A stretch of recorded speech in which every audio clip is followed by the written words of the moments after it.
I think I first heard about DanceMotion USA in Dance Magazine. I first heard about DanceMotion USA when I attended a Doug Vrone and Dancers performance here at the Fishman Theater. On a Mark Morris dance tour to China. Probably through Facebook. They do a lot of social media. And I already knew what DanceMotion USA was, and I knew how important the program was.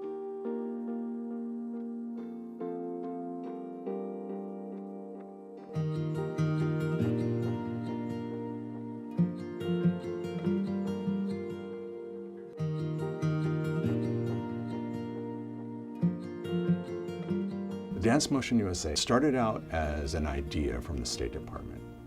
The idea was to get dancers together and actually specifically, I think from the State Department perspective, it was really to send American dance overseas and have performances. What BAM proposed was rather more of an interchange of ideas. And then clean the blade. Donc le premier mouvement, vous coupez avec la machette. We did lots of dance workshops with dancers and dance artists and dance makers.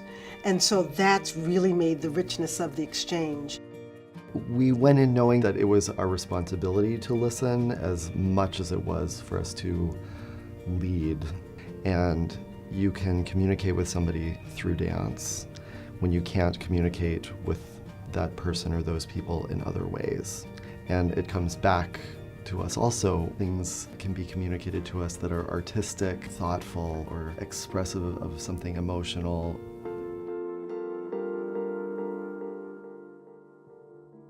Going to Central Asia, we saw a lot of folk dance. 4.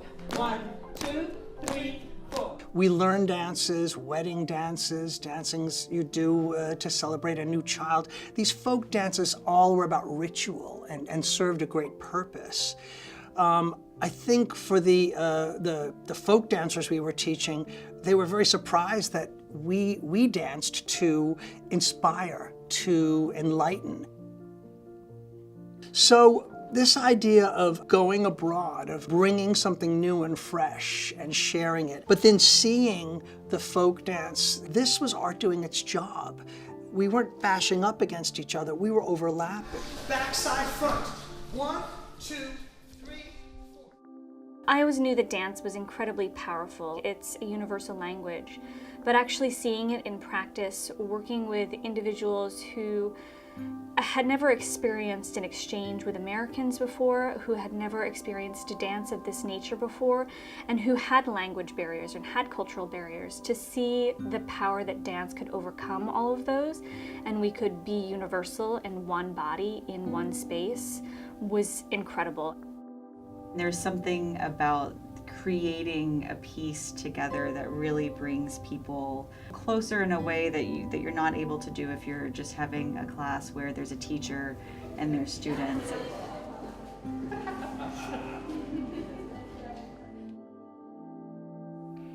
We went to Ankara and we worked with a group of mixed abled bodies.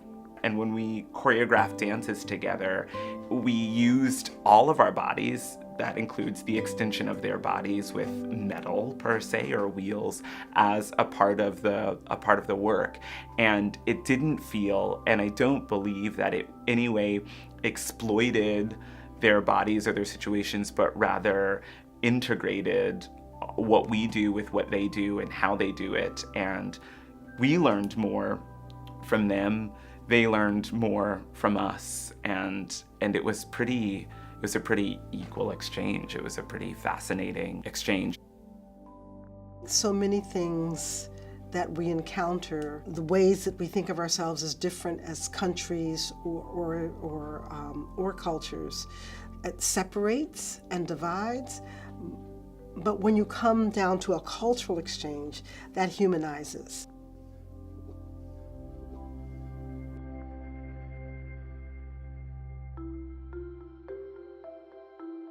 There was one group that we met in Cambodia, led by 2 Cambodian gentlemen who had grown up in the United States. And they grew up in this country as young children, and they were deported to Cambodia after arrests and drugs. And because of their own personal connection to art, to music, to dance, they ended up forming this organization, Tiny Toons, which was based on what was lacking in their experience growing up in the projects in the United States. And they provided a safe haven for these kids that was based on breakdancing. When they first started, many of these kids had no families. They were living on the streets. Many of them had no other education. And in meeting these two guys that started this organization, we could see a very clear parallel to what we were doing here in New York, working with the New York City Housing Authority. So much of the connections that we made validated what we were doing here, made it ever so much more important for us to keep putting resources into the community work that we were doing. I think you have preconceived notions traveling to third world countries that everything is going to be a little bit darker, everything is going to be a little bit harder to accomplish because you don't have the resources that you have here in America, and really, we all want the same thing in life. We were on this very remote island of Jailolo. And to get to the island, we had to take a long plane trip and then a long speedboat trip. Many of the people we were working with had never seen a foreigner before. We were presenting a performance with local dancers, some of whom were maybe 6 years old. It was intended for us to do this outdoor performance right on the dock. Everybody on the island were coming to see the show. A storm came and we couldn't do the performance in the space because the lightning would have affected or been dangerous for the electrical equipment.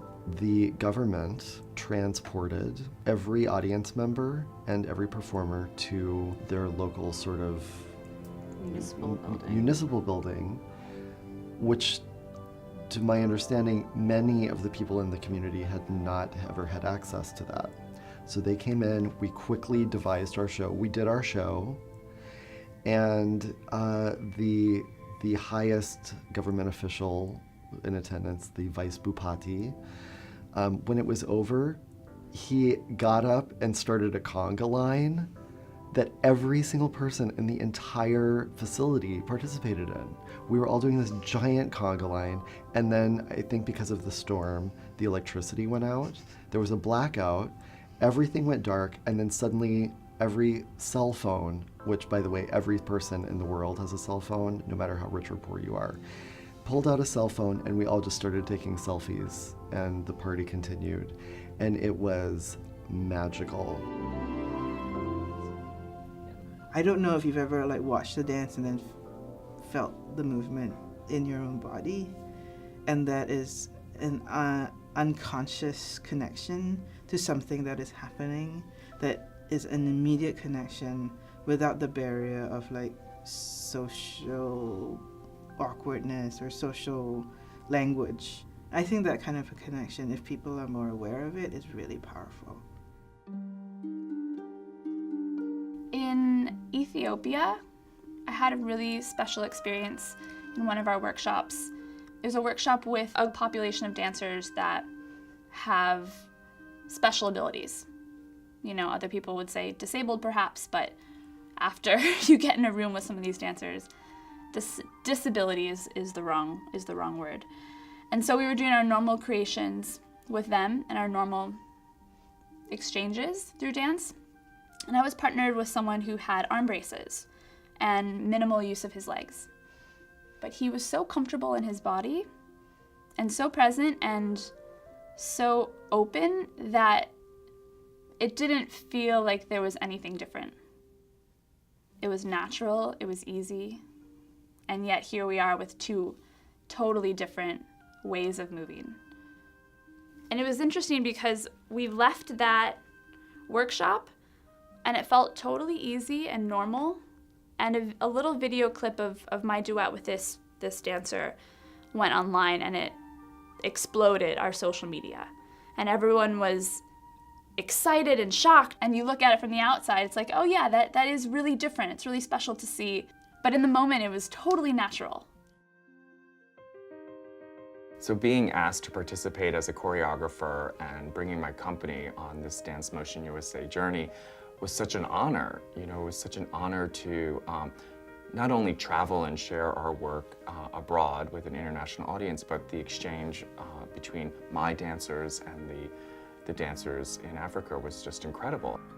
American dancers had a skill of creating community immediately in a grassy outdoor location, in a destroyed city block. It's that dancer who just opens themselves up to receive the student or the senior citizen, the disabled individual, and they work together. And it's that working together plus the verbal, even though they may not speak the same language, it's just an authentic engagement. After 7 years of doing the program, innumerable places, I think the most wonderful and memorable thing for me is seeing how willing people are in different countries to share what they do. So over the years, the idea was put forth of bringing one of the international companies back to the United States and kind of returning the favor. So you hosted us and we'll host you. I'm humbled that I was selected to come and participate in this program. I think we, the artists in Zambia and artists in the US, are swimming in the same river. We have the same problems, the same challenges, same issues around exploitation, same issues around really devaluing our work, and it is something that we, both the artists here in the US and ourselves, are saying we're going to work on. I want to bring all of my experience in here and also share with my team management in Laos, and we will keep in touch with dance company in US. We are furthering State Department goals, we're furthering the United States foreign policy goals through cultural exchange, bringing together artists of all different varieties to work together, to create together. For me, it completes the circle. It's that you have international, global artists on your stages here in the USA, in Brooklyn, New York, and then the institution is out into the global community, out in the world. DanceMotion USA and other programs like it that promote cultural diplomacy are so incredibly important. This is a way for people to connect, to remember that civility and humanity are more important than politics and than the differences.